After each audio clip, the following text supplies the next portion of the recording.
नमस्कार दोस्तों, एक वो वक्त था जब 1975 में पिता और पूरे के पूरे परिवार की हत्या के बाद शेख हसीना भारत में शरण लेने के लिए आई थी। और अब एक ये वक्त है जब 20 साल तक सत्ता पर काबिज रहने के बाद, 20 साल तक प्रधानमंत्री बने रहने के बाद, प्रधानमंत्री पद से इस्तीफा देकर बेदखल होकर बांग्लादेश से बाहर निकलकर वापस से शेख हसीना भारत में शरण लेने के लिए आई है। ये जो मैंने आपको दो लाइनें बताई है, इसके बीच बहुत कुछ हो गया है। 1975 से लेकर 2024 तक आखिर क्या हुआ है, आज हम बांग्लादेश क्राइसिस को डिटेल में समझेंगे, डिटेल में एनालिसिस करेंगे आखिर हुआ क्या है। और आपके लिए एक हेडिंग है 15 साल की सत्ता। देखो यहां पर 15 साल लिखा है, वैसे मैं आपको बता दूं कि शेख हसीना 20 साल तक बांग्लादेश की प्रधानमंत्री रह चुकी थी। 1996 से लेकर 2001 तक 5 साल का टाइम पीरियड तो वो था, और फिर 2008 से लेकर या 2009 से लेकर 2024 तक 15 साल का कार्यकाल है, टोटल 20 साल हो गए। तो 15 साल की सत्ता 45 मिनट में छोड़ना पड़ा मुल्क। बांग्लादेश में बगावत से लेकर शेख हसीना तक के निकलने तक की पूरी कहानी को आज हम डिटेल में समझेंगे। यह आपको शेख हसीना की तस्वीर दिखाई दे रही है। आखिर क्या हुआ कि अपने देश की लोकप्रिय प्रधानमंत्री को, सबसे चर्चित प्रधानमंत्री को यहां पर जूतों की माला पहनाई गई है। और इनके पिताजी, जिनको आप शेख मुजीबुर रहमान के नाम से जानते हैं, जिनको father of nation of Bangladesh भी कहा जाता है, बांग्लादेश के राष्ट्रपिता के रूप में भी जाना जाता है, जिनका नाम था शेख मुजीबुर रहमान। और शेख मुजीबुर के रहमान मतलब शेख हसीना के पिताजी के जगह जगह पे स्टैचू लगे हुए हैं। उन स्टैचू को तोड़ा जा रहा है, उनके सर को तोड़ा जा रहा है, हाथों को तोड़ा जा रहा है, जूतों की माला पहनाई जा रही है। और एक वीडियो में तो बाकायदा टॉयलेट भी किया गया है, पेशाब भी किया गया है इनके ऊपर, और बहुत ही अभद्र व्यवहार किया जा रहा है, बहुत ही गलत तरीके से father of nation of Bangladesh Sheikh Mujibur Rahman के साथ बहुत ही गलत पेश आ रही है वहां की जनता। ऐसा बिल्कुल नहीं करना चाहिए। पाकिस्तान और बांग्लादेश के साथ यही प्रॉब्लम है, इनको सम्मान या रेस्पेक्ट करना नहीं आता है। मतभेद आपके अलग अलग हो सकते हैं, आपके विचार अलग अलग हो सकते हैं किसी स्वतंत्रता सेनानी से, फ्रीडम फाइटर से आपके विचारों में मतभेद है। अपने देश में भी होता है, कुछ लोग सुभाष चंद्र बोस के साथ विचार का समर्थन करते हैं, कुछ लोग महात्मा गांधी के साथ विचार का समर्थन करते हैं, लेकिन हम रेस्पेक्ट सम्मान सबका करते हैं, यह हमारी काबिलियत है। पाकिस्तान में भी आपने देखा होगा, father of nation of Pakistan, Pakistan के जो राष्ट्रपिता है मोहम्मद अली जिन्ना, उनके साथ भी ऐसा किया जनता ने, और यहां पर भी ऐसा देखने को मिला है। यहां पर आपके लिए कुछ लाइनें लिखी हुई है। शेख हसीना, पिता ने जिस देश को दिलाई आजादी, बेटी उसी देश को छोड़कर भागी। बांग्लादेश की लोह महिला की कहानी। बांग्लादेश में शेख हसीना को आयरन लेडी के नाम से जाना जाता है, लोह महिला के नाम से जाना जाता है। जैसे इंडिया में आयरन लेडी या लोह महिला को हम इंदिरा गांधी के रूप में जानते हैं, वैसे इनको वहां पर लोह महिला के नाम से जानते हैं। बांग्लादेश क्राइसिस, शेख हसीना को आखिर क्यों छोड़ना पड़ा देश? तख्ता पलट के बाद बांग्लादेश की सेना एक्शन में। शेख हसीना को क्यों देना पड़ा इस्तीफा? बांग्लादेश छोड़कर भागने की नौबत कैसे आई? जाने कारण शेख हसीना रिजाइंस। शेख हसीना ने छोड़ा देश। 15 साल तक राजनीतिक ऊंचाइयों पर राज करने के बाद सत्ता के पतन की कहानी आखिर क्या हुई है? यहां पर आपको शेख हसीना दिखाई दे रही है। 5 अगस्त 2024, 5 अगस्त 2024 वो तारीख है जब शेख हसीना ने बांग्लादेश के प्रधानमंत्री पद से इस्तीफा दे दिया, रिजाइन कर दिया। और वहां से देखो, ये लास्ट मिनट तक, अंतिम समय तक प्रधानमंत्री पद से इस्तीफा नहीं देना चाहती थी, लेकिन जो बांग्लादेश के आर्मी जनरल है, मतलब आर्मी के जो चीफ है, वो इनके रिश्तेदार लगते हैं। इनकी चचेरी बहन के दामाद है जो बांग्लादेश के आर्मी चीफ है। उन्होंने इनको कन्विंस किया था कि मैडम आपके पास अब 45 मिनट का समय है, यू हैव 45 मिनट्स, आपको 45 मिनट के अंदर अंदर बांग्लादेश को छोड़कर यहां से बाहर निकल जाना है।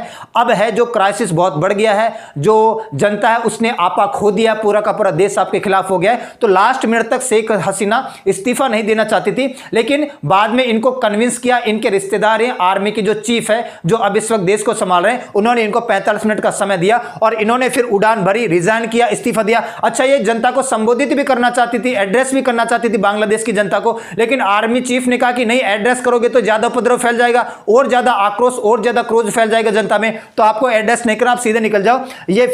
ये एयरफोर्स के प्लेन में बैठ के भारत में लैंड कर चुकी है। हिंडन एयरपोर्ट, ये जो अपना गाजियाबाद के अंदर हिंडन एयरपोर्ट है आर्मी का, यहां पर ये लैंड कर चुकी है और अब ये भारत में शरण लेके बैठी है। अच्छा, इसके बाद जो दृश्य देखने को मिला, जैसे बांग्लादेश की प्रधानमंत्री शेख हसीना ने इस्तीफा दिया, रिजाइन किया, देश को छोड़ा, और वहां पर हालात इतने खराब है, लॉ एंड ऑर्डर मेंटेन करने वाला कोई है ही नहीं, कानून व्यवस्था की धज्जियां उड़ा दी गई है। उसके बाद में जो पीएम आवास है, जो प्राइम मिनिस्टर का जो आवास है, घर है, उसके ऊपर जनता चढ़ गई। और ये वाला जो दृश्य प्राइम मिनिस्टर के सामने वाले गेट का है, यहां पर प्राइम मिनिस्टर आवास के अंदर, प्रधानमंत्री के भवन के अंदर ये तस्वीरें है। ये शेख हसीना जहां पर जिन सोफों पे बैठती थी वहां पर आम जनता बैठी है। यहां पर शेख हसीना का घर का क्या हाल है, प्राइम मिनिस्टर आवास का क्या हाल बना रखा है। यहां पर शेख हसीना जिस सोफे पर सोती थी वहां पे वहां की जनता जाके सो रही है। और लूटने वाले की कमी नहीं है।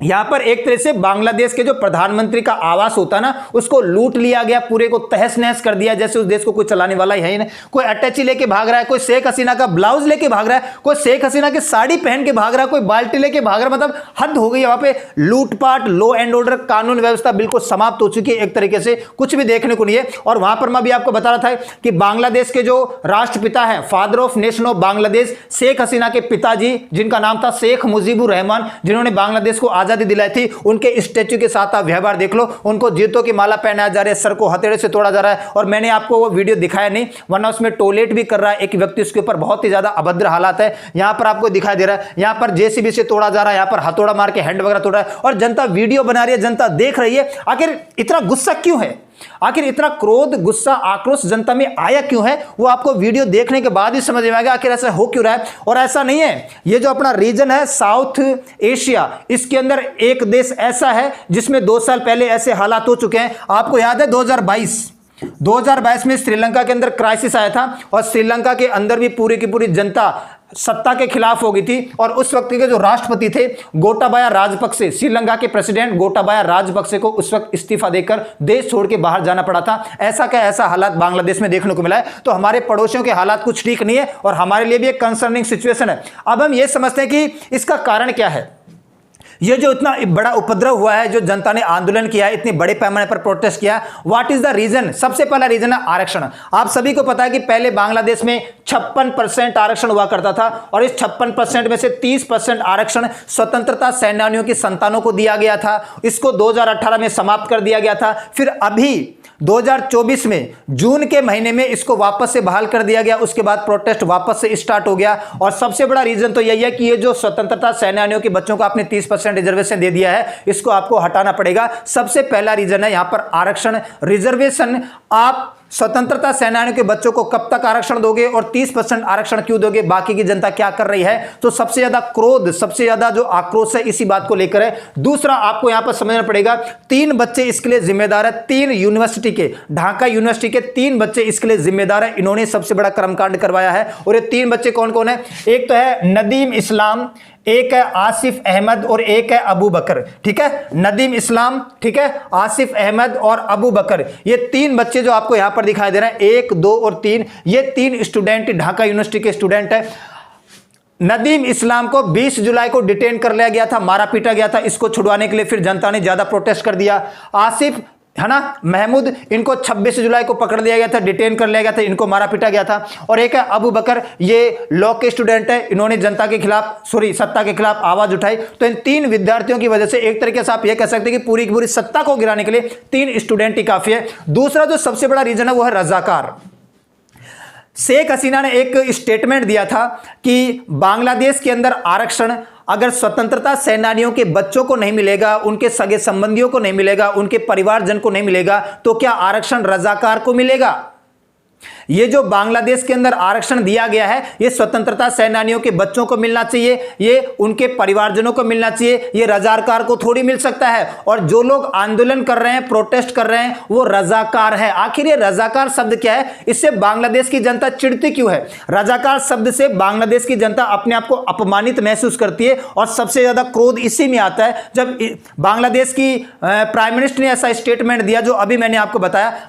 तो उसके बाद में जनता और ज्यादा आक्रोशित होगी, पूरे के पूरे देश में बवाल मचा कि हमें रजाकार बोल रही है शेख हसीना। रजाकार क्या होते हैं मैं आपको बता देता हूं। देखो, पहले इसको बांग्लादेश को ईस्ट पाकिस्तान कहते थे, पूर्वी पाकिस्तान कहते थे। और यहां पर पूर्वी पाकिस्तान में आजादी की वहां पर आंदोलन छिड़ रहा था, मुक्ति बाहिनी सेना बन रही थी। उसको दबवाने के लिए, प्रोटेस्ट को दबवाने के लिए, आंदोलन को दबवाने के लिए पाकिस्तान एक छोटी सी सेना का निर्माण करवाया था बांग्लादेश के नागरिकों को ही लेकर। और इन लोगों की छोटी सी सेना का नाम था रजाकार। और बांग्लादेश के नागरिकों को लेकर पाकिस्तान ने छोटी सी सेना बनवाई, और उसने फिर बांग्लादेश की जनता के ऊपर अत्याचार किया, प्रोटेस्ट को दबाया, लूटा, मारा पीटा, महिलाओं को रेप वगैरह किया। तो ये बांग्लादेश के ही नागरिक है जिनको लेकर पाकिस्तान की सरकार ने उस वक्त एक छोटी सी सेना बनाई थी इस साइड में, ताकि थोड़ी जो पाकिस्तान की आर्मी है उसकी सहायता हो सके। उन्हीं का नाम था रजाकार। तो रजाकार का नाम लेते ही जनता और ज्यादा क्रोधित होगी कि हमें आप रजाकार बोल रहे हो, हम इतने बुरे हैं, इस वजह से। इसके अलावा और क्या है, विपक्ष के नेताओं के साथ भी जो शेख हसीना उसने कुछ अच्छा पेश नहीं आई है। विपक्ष के बड़े बड़े नेताओं को शेख हसीना ने जेल में डलवाया है। ये विपक्ष की जानी मानी लीडर है बेगम खालिदा जिया। बेगम खालिदा जिया को पहले 5 साल की जेल हुई और बाद में इसको 10 साल के लिए सजा सुना दी गई है, और उसके बाद में फिर इनको उम्र कैद के लिए सजा सुना दी गई है। और इसके अलावा अन्य और भी पाकिस्तान के अपोजिशन लीडर के नेता जो उनको आए दिन शेख हसीना कोई ना कोई विवाद में फंसाकर उनको सजा दिलवा के जेल में डलवाती रहती है। एक तरीके से तानाशाह हो गई थी शेख हसीना, एक तरीके से डिक्टेटर बन गई थी शेख हसीना। और जब इलेक्शन होता था, चुनाव होता था, वो भी आपको पता है कि फ्री एंड फेयर नहीं होता था, सही तरीके से नहीं होता था। इसके ऊपर भी आए दिन जनता प्रोटेस्ट करती थी कि जो चुनाव हुआ है, इलेक्शन हुआ है, वो भी सही हुआ है। इसके अलावा गरीबी है ना, पॉवर्टी बहुत ज्यादा है, बेरोजगारी अनएम्प्लॉयमेंट बहुत ज्यादा है, महंगाई या इन्फ्लेशन बहुत ज्यादा है। इन्हीं सब कारणों की वजह से जनता आक्रोशित हो गई। और जब आप सभी को पता है कि मैंने इससे पहले वीडियो बनाया है कि सुप्रीम कोर्ट ने डिसीजन सुना दिया था कि अब कोई रिजर्वेशन नहीं है, कोई आरक्षण नहीं है, केवल 7% रिजर्वेशन है और 93% ओपन कैटेगरी के लिए ओपन कर दिया गया है। उसके बाद भी जनता नहीं रुकी, क्योंकि जनता उसके बाद डिमांड कर रही थी कि शेख हसीना इस्तीफा दे, शेख हसीना प्रधानमंत्री का पद छोड़े। लेकिन शेख हसीना प्रधानमंत्री का पद छोड़ नहीं रही थी, इस्तीफा नहीं दे रही थी। उसके बाद में 4 अगस्त की ये बात है, अभी ये जो 4 अगस्त गया है ना, 4 अगस्त की ये बात है, बहुत बड़ा वायलेंस होती है, बहुत बड़ी हिंसा होती है, आपस में आम जनता और यहां पर पुलिस वाले भिड़ जाते हैं और 100 से ज्यादा लोग मारे जाते हैं। एक दिन के अंदर मरने वाले सबसे ज्यादा लोगों की संख्या है ये। वैसे तो टोटल 400 से ज्यादा 500 से ज्यादा मर चुके हैं, लेकिन एक दिन में मरने वाले सबसे ज्यादा लोगों की संख्या है। पुलिस आपस में आम जनता से भिड़ गई, आम जनता पुलिस से भिड़ गई और 100 से ज्यादा लोग मारे गए अचानक 4 अगस्त को। इसमें से 14 तो पुलिस वाले मारे गए और 95 के आसपास आम सिविलियन मारे गए। इसके बाद में फिर ये 4 तारीख की घटना है। 5 तारीख को मैं आपको बता रहा था अभी, 5 तारीख को क्या हुआ, 5 तारीख को फिर आर्मी चीफ ने शेख हसीना को कन्विंस किया, शेख हसीना को समझाया, 45 मिनट का वक्त दिया कि मैडम आपको अब रिजाइन करके छोड़ के जाना पड़ेगा, अब हालात बेकाबू हो गए हैं, अब हमें कंट्रोल लेना पड़ेगा, आर्मी को शासन करना पड़ेगा। उसके बाद शेख हसीना पहुंच गई। अच्छा, शेख हसीना वहां से 5 अगस्त को भारत के हिंडन एयरपोर्ट पर आ गए थे, आपको पता है, और भारत में इस वक्त शेख हसीना मौजूद है। शेख हसीना ने यूनाइटेड किंगडम की गवर्नमेंट से शरण मांगी थी, यूनाइटेड किंगडम की गवर्नमेंट ने शरण देने से मना कर दिया है। फिर शेख हसीना ने यूएस से शरण मांगी थी, अमेरिका से शरण मांगी थी, अमेरिका ने भी शरण देने से मना कर दिया। और अब ऐसे कयास लगाए जा रहे हैं कि फिलहाल तो शेख हसीना भारत में है, और लेकिन शेख हसीना थोड़े दिनों में यूएई या फिनलैंड में जाके शरण ले सकती है। यूएई या फिनलैंड में जाके शरण मिल सकती है या शरण ले सकती है, वो एक अलग बात है, आगे की वो जानकारी है। और आम जनता प्रोटेस्ट कर रही थी कि भाई शेख हसीना के बाद में जो प्रधानमंत्री बने, जो प्राइम मिनिस्टर बने बांग्लादेश के, वो बने एक जाने माने चेहरे हैं बांग्लादेश के अंदर। इनको 2006 में नोबेल प्राइज इन पीस, शांति में नोबेल पुरस्कार भी मिल चुका है, और इनका नाम है मोहम्मद यूनुस। मोहम्मद यूनुस जाने माने रिफॉर्मर है, जाने माने समाजवादी है, जाने माने इकोनॉमिस्ट है। इनको 2006 में नोबेल प्राइज मिल गया था शांति में। आम जनता ये चाह रही थी कि भाई इनको प्राइम मिनिस्टर बनाया जाए, और अब इनको प्राइम मिनिस्टर बना दिया गया है। इनको अंतरिम या इंटरिम प्राइम मिनिस्टर, जो केयर टेकर गवर्नमेंट चल रही है ना, जो अस्थायी गवर्नमेंट चल रही है, उसका प्राइम मिनिस्टर इनको बना दिया गया। तो याद रखना, इस वक्त जो इंटरिम गवर्नमेंट चल रही है, अंतरिम सरकार चल रही है, केयर टेकर जो गवर्नमेंट चल रही है, अस्थायी जो सरकार चल रही है, उसमें जो बांग्लादेश के प्रधानमंत्री है वह है मोहम्मद यूनुस बन चुके हैं। सिचुएशन कुछ ऐसी है, ये जो आपको व्यक्ति दिखाई दे रहे हैं, इनका नाम है वकार उज जमान। वकार उज जमान, मैं अभी आपको बता रहा था कि ये शेख हसीना के रिश्तेदार में, और ये बांग्लादेश में आर्मी के चीफ हैं। शेख हसीना की चचेरी बहन के हस्बैंड है। इन्होंने ही शेख हसीना को लास्ट मिनट में कन्विंस किया था कि मैडम आपको देश छोड़ के जाना पड़ेगा, इस्तीफा देना पड़ेगा, वरना हालात बेकाबू हो जाएंगे। शेख हसीना ने बांग्लादेश के प्राइम मिनिस्टर से इस्तीफा दे दिया है। Army has taken control, army ने सारा का सारा कंट्रोल ले लिया है। और बांग्लादेश के जो आर्मी चीफ है वकार उज जमान, इन्होंने इंटरिम गवर्नमेंट बनाने की जानकारी दी है कि हम एक अंतरिम सरकार बनाएंगे, इंटरिम गवर्नमेंट बनाएंगे। और प्रोटेस्टर से इन्होंने अपील की है, आंदोलनकारियों से अपील की है कि शांति का रास्ता अपनाओ, अपने अपने घरों को लौट जाओ। There is a crisis in country. इन्होंने कहा कि देश में बहुत बड़ा संकट है, और मैं अपोजिशन के सभी नेताओं से मिल चुका हूं, और कुछ आंदोलनकारी बच्चों से भी मैं मिल चुका हूं, और हम एक इंटरिम गवर्नमेंट ट्रांसफॉर्म करेंगे, एक अंतरिम सरकार बनाएंगे, केयरटेकर गवर्नमेंट बनाएंगे, अस्थायी सरकार बनाएंगे। आई टेक ऑल रेस्पॉन्सिबिलिटी, मैं सारी की सारी जिम्मेदारी लेता हूं और आपसे वादा करता हूं कि आपकी लाइफ को, आपके जीवन को और आपकी संपत्ति को मैं प्रोटेक्ट करूंगा, उसका संरक्षण करूंगा। तुम्हारी जो भी डिमांड हो, सारी की सारी डिमांड को फुलफिल किया जाएगा, मान लिया जाएगा। प्लीज सपोर्ट अस, हमें सपोर्ट करें, हमारा समर्थन करो। स्टॉप वायलेंस, वायलेंस या हिंसा को आप रोक दो। इफ यू वर्क, है ना, यदि आप लोग हमारे साथ काम करते हो देश को आगे बढ़ाने के लिए, we can move towards proper solution, हम एक अच्छे सॉल्यूशन, प्रॉपर सॉल्यूशन की तरफ जा सकते हैं। We can't achieve anything through violence, हम वायलेंस या हिंसा के माध्यम से कुछ भी प्राप्त नहीं कर सकते। काफी कुछ तो प्राप्त कर लिया वैसे इन लोगों ने।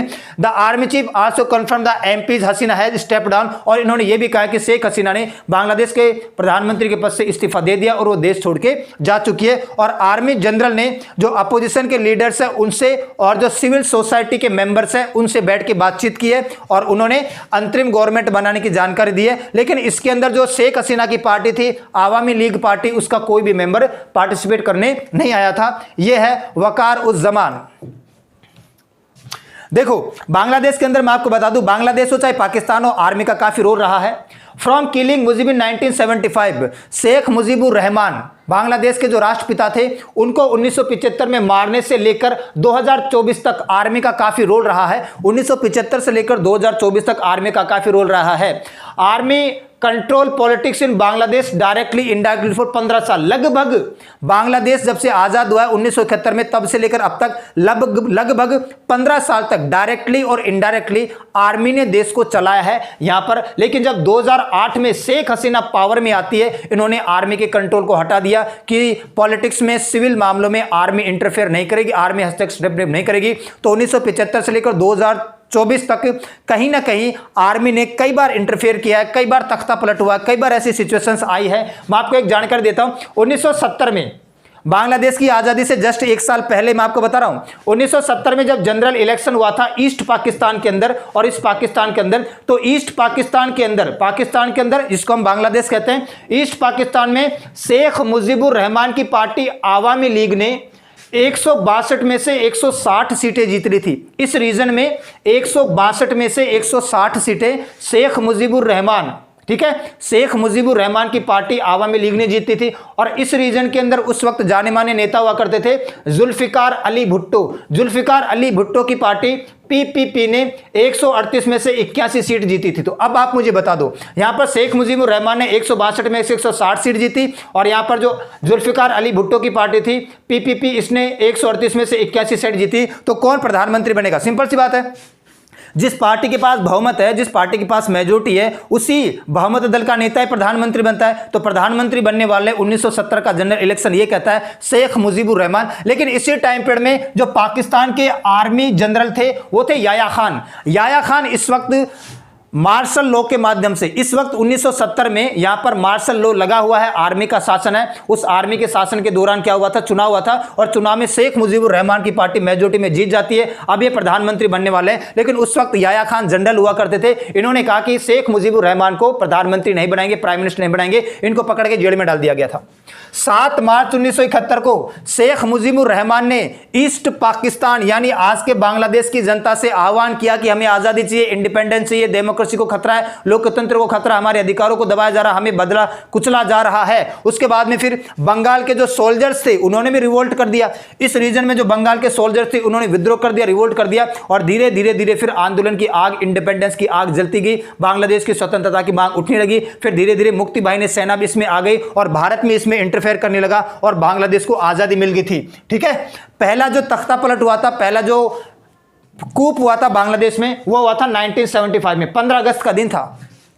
15 अगस्त 1975 में शेख मुजीबुर रहमान और उसके पूरे के पूरे परिवार की लगभग 35 से ज्यादा लोगों की हत्या कर दी थी। 2 लोग बचे थे। जो शेख मुजीबुर रहमान की दोनों बेटियां हैं, एक तो शेख हसीना और एक शेख रेहाना। 1975 का जो तख्ता पलट हुआ था और जो सोल्जर्स, बांग्लादेश की आर्मी के सोल्जर्स ने पूरे के पूरे शेख मुजीबुर के रहमान के परिवार को निपटा दिया था, खत्म कर दिया था। केवल उनकी दोनों बेटियां बची थी, शेख हसीना, शेख रेहाना। ये उस वक्त आ गई हुई थी, यूरोप में घूमने के लिए गई हुई थी, इसलिए बच गई थी। जो दूसरा मिलिट्री कूप होता है वो 1975 में 3 नवंबर को होता है। जो तीसरा जो मिलिट्री कूप होता है, तख्ता पलट होता है, वो 1975 में 7 नवंबर को हो जाता है। 3 नवंबर के बाद 7 नवंबर को। उसके बाद में फिर एक तख्ता पलट और होता है 1982 के अंदर। ठीक है, अरशद, जनरल अरशद ने तख्ता पलट किया था। और उसके बाद में आपको पता है कि 1990 में इलेक्शन होता है, जनरल इलेक्शन होता है, और इलेक्शन होने के बाद गवर्नमेंट बन जाती है, सही तरीके से वहां पर डेमोक्रेसी को स्थापित कर दिया जाता है, ठीक है। तो 1991 में जब इलेक्शन हुआ तो वहां पर फिर एक पार्टी की जीत हो गई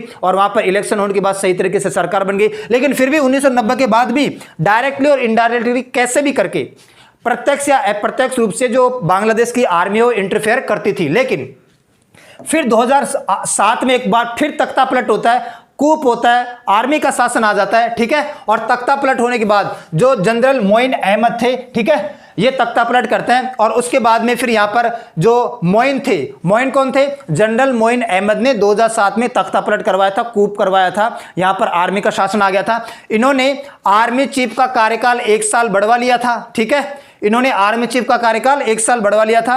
और जो केयर टेकर गवर्नमेंट चल रही थी, इसका कार्यकाल भी 2 साल बढ़वा लिया था। उसके बाद 2008 में होते हैं इलेक्शन, और 2008 में जब इलेक्शन होते हैं तो आवामी लीग, शेख हसीना की पार्टी जीत के आती है और शेख हसीना पावर में आती है। और शेख हसीना ने धीरे धीरे धीरे धीरे आर्मी का जो कंट्रोल है, आर्मी का जो इंटरफेयर है, आर्मी का जो हस्तक्षेप होता है सिविल मामलों के अंदर, गवर्नमेंट के मामलों के अंदर, उसको धीरे धीरे समाप्त कर दिया, ठीक है। तो 2008 से लेकर अब तक शेख हसीना लगभग 15 साल से लगातार बांग्लादेश की प्रधानमंत्री बनी हुई थी।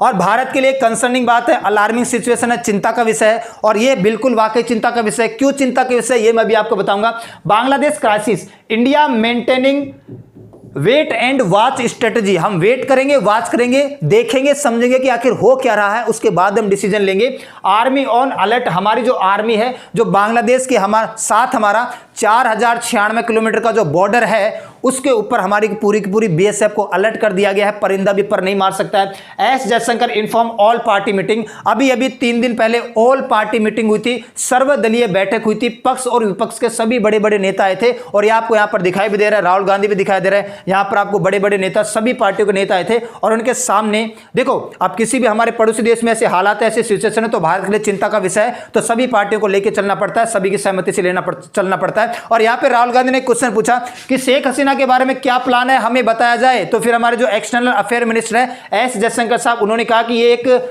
डिस्क्लोज नहीं कर सकते, इसको बता नहीं सकते, ये एक सीक्रेट प्लान है, इसको इस पार्टी के अंदर, इस मीटिंग के अंदर हम डिस्क्लोज नहीं करेंगे, वरना सबको पता चल जाएगा। तो इसके अंदर बैठक में फैसला लिया गया है। हमारे लिए जो सबसे कंसर्निंग सिचुएशन है वो है जो हिंदू है, हिंदू के अलावा वहां पर जो भी सिख है, पारसी, जैन, बौद्ध जो भी रहते हैं, मेनली जो वहां पर माइनॉरिटी है, अल्पसंख्यक है, स्पेशली जो हिंदू है ना, इनकी जान को बड़ा खतरा है, इनके ऊपर अत्याचार और इनके ऊपर जुल्म हो रहा है, इनके ऊपर बहुत ज्यादा उत्पीड़न हो रहा है। वैसे बांग्लादेश की जो पॉपुलेशन है वो है 17 करोड़, और इस 17 करोड़ में से लगभग 1 करोड़ 30 लाख लोग हिंदू हैं। लगभग बांग्लादेश की ये जो पॉपुलेशन है, जनसंख्या, उसका 8% वहां पर हिंदू पॉपुलेशन है, हिंदू जनसंख्या है। तो 17 करोड़ में से लगभग 1 करोड़ 30 लाख के आसपास वहां पर कौन है? हिंदू है। लगभग ये 8% आबादी है बांग्लादेश की। तो आपने देखा होगा कि अभी ठीक है, प्रधानमंत्री ने इस्तीफा दे दिया, आप अपने राष्ट्रपिता के साथ कुछ भी करो, फादर ऑफ नेशन के साथ कुछ ही करो, बाकी अदर कम्युनिटीज को आप नुकसान क्यों पहुंचा रहे हो? देखो, ये जो पाकिस्तान और बांग्लादेश है, ये है तो आखिर मुस्लिम कंट्री, इनकी सोच तो आखिर ऐसी है, ये है तो कंट्रपंथी, ये बाज तो कभी नहीं आएंगे, इनकी हरकतें इनके खून में है, इनकी रगो रगों में अंदर है ये कि ये दूसरी जाति से चिढ़ते हैं, जलते हैं। और वहां पर बहुत बड़े पैमाने पर हिंदू समुदाय को, अन्य समुदाय को खतरा है। और इस 3 दिन के अंदर 10 टेंपल पे अटैक किया गया है, टेंपल पे अटैक किया दिया है, जला दिया गया है, पुजारियों को मारा पीटा गया है, और आम जनता के घरों के अंदर भी जाकर रेप भी कर दिया गया, मारा पीटा गया, घरों से बाहर निकाल दिया गया है। यहां पर देखो, इस्कॉन के टेंपल को यहां पे जला दिया गया है, लूट लिया गया है एक तरीके से, ठीक है। और जो बांग्लादेश के नए प्रधानमंत्री बने हैं, जो नए प्राइम मिनिस्टर बने हैं, मोहम्मद यूनुस, जो कि एक नोबेल प्राइज विनर है, उनसे हमारे प्रधानमंत्री ने गुहार भी लगाई है, मतलब एक तरीके से अपील की है। Hope for early return to normality, protection of Hindus, हमेशा चाहेंगे कि बांग्लादेश के अंदर स्थिति वापस से सामान्य हो जाए और हिंदुओं को प्रोटेक्शन के ऊपर ध्यान दिया जाए। PM Modi to head of Bangladesh interim government Mohammad Yunus से सीधे सीधे फोन पे बातचीत की हमारे प्रधानमंत्री ने, और कहा कि बांग्लादेश के अंदर जो हिंदुओं के ऊपर अत्याचार हो रहा ना, इसको रोको, इसको कैसे करके कंट्रोल करो, अपने देश को संभालो और सामान्य स्थिति को वापस लाने की कोशिश करो। और इसके ऊपर जो इजरायली एम्बेसडर है, इजरायल की सरकार है भारत में, जो इजरायल के एम्बेसडर है जिनका नाम है नायर गिलोन ने भी कंसर्न जताया, चिंता जताई है। Israeli ambassador raise alarm over attack on Hindus in Bangladesh amid political unrest. तो बहुत होगा भाई, कोई एक दो थोड़ी रहते हैं, 1 करोड़ से ज्यादा की आबादी हिंदुओं की है। अगर इनको पर अत्याचार होगा, जुल्म होगा तो कहां जाएंगे लोग, कहां जाके बसेंगे लोग? एक तो सबसे बड़ा विषय यह है। दूसरा, शरणार्थियों की संख्या। हमारा जो बॉर्डर है 4096 किलोमीटर का, वहां पर लाखों की संख्या में लोग आके खड़े हो गए हैं और ये लोग भारत में आना चाहते हैं और हम इनको भारत में लाना चाहते नहीं है।